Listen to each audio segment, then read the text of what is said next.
Sorry, the recession is going to be worse than analysts expect, and the bottom is going to be lower than analysts expect. We could be looking from the current levels. Bear in mind, we're down significantly from January 1st, 2022. In the case of the NASDAQ, the turnaround actually started in November 2021. So we're down from those levels. We've kind of maybe reached some moving average, but we're nowhere near the old highs. It could go down, easily go down 30%, and it wouldn't shock me if it was down 50%. You're looking at, S&P, 2,000, 2,100, something like that. Do you see, given that this recession could be worse than most are expecting right now, there being, wide-scale layoffs of the sort we've seen in some of the bad previous recessions like 08, like 01?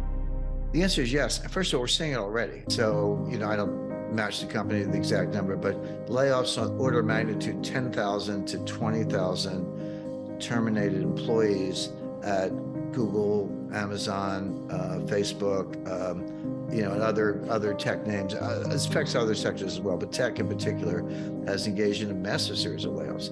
And so people go, well, wait a second, how come it hasn't shown up in the unemployment numbers? Because the unemployment rate is it's around 3.5, 3.6 on the exact number. It's right in that neighborhood, 3.5, 3.6. We haven't seen that level of unemployment, that low, that is, since the 1960s. This isn't like, a good year or a good day, this is the lowest since the 1960s. And the Fed is absolutely looking at that. And they're saying, and of course they believe in the Phillips curve, which is junk science, but the Phillips curve, for those who are not familiar, says there's an inverse relationship between unemployment and inflation. So if unemployment is high, inflation is low. And if unemployment comes down, inflation goes up. And so if you want to get inflation down, you should expect to bring unemployment up. That's what the Fed believes. What I just said is nonsense. It's not true. If you think of a matrix of unemployment and inflation, what did we have in the late 1970s? We had high unemployment and high inflation. What did we have between 2009 and 2019? We had low unemployment and low inflation. What do we have now? Low unemployment and high inflation. So last time I looked at the Phillips curve, it was flat. At least where I went to school, curves were curved. So it's junk, but the Fed believes it. So as far as they're concerned, those kind of unemployment numbers, lowest since the 1960s, that's inflationary. They got to get those numbers up. Now, here's what the Fed is missing, or maybe everybody's missing. When you hear these layoff announcements, people are like, well, if they're laying off, why isn't the unemployment rate going up? Well, the answer is they have to announce the layoffs. There's all kinds of, SEC, Warren Act. Yeah. Yeah, exactly. So if I'm going to fire 10,000 people, I got to tell the world I'm firing 10,000 people. It doesn't mean I fire them that day.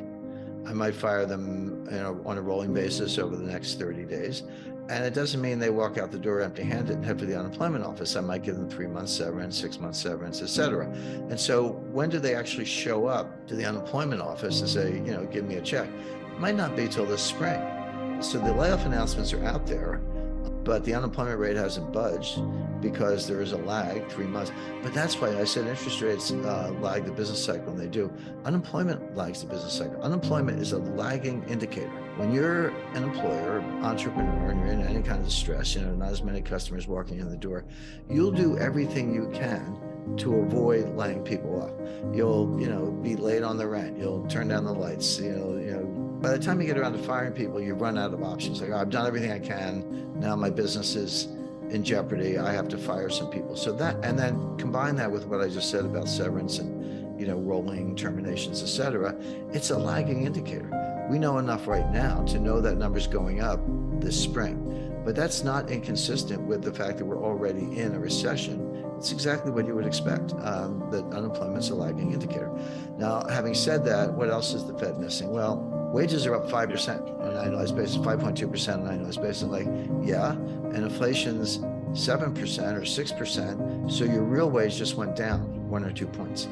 When the Bureau of Labor Statistics reports those wage numbers, those are nominal numbers. I'm not saying they're fake, but you have to know that they're nominal, and you have to subtract inflation to find out what's happening to real wages. And the answer is real wages have been going down for a couple of years because they runs around 5% annualized, give or take. Sounds like a 5% raise. What do you want? Well, yeah, but with 8-9% inflation, or even 6% inflation, your real wage is going down. So that's not a robust number at all.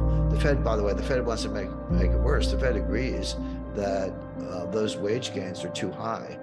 But my point is, in real terms, they're actually going down, but the Fed wants them to go down more. That would be one way to put it. If you get inflation down and wages are constant, then the real wage goes up relative to where it was before.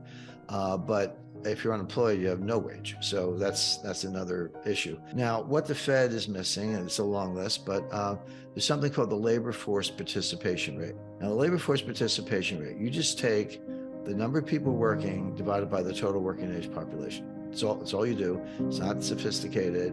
And that number today is around 61.2, give or take, percent. But as recently as 2000, that number was over 70%. And it's come down ever since. And it dropped like a stone during 2020, during the pandemic lockdown. Came back a little bit, but not much.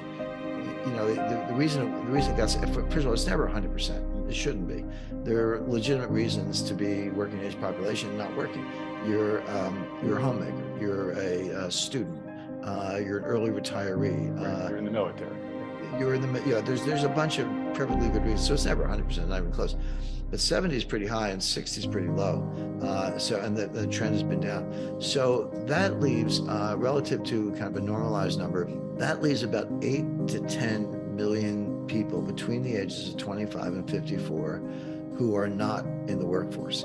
And again, even if you allow for legitimate reasons for a lot of them, there's a big untapped labor pool. There are a lot of people who are sitting home watching, the football playoffs and not going to the unemployment office. That's the thing. You have to go to the unemployment office online or whatever. You have to at least look at a job to be counted as unemployed. If you're not looking, you're not counted as unemployed.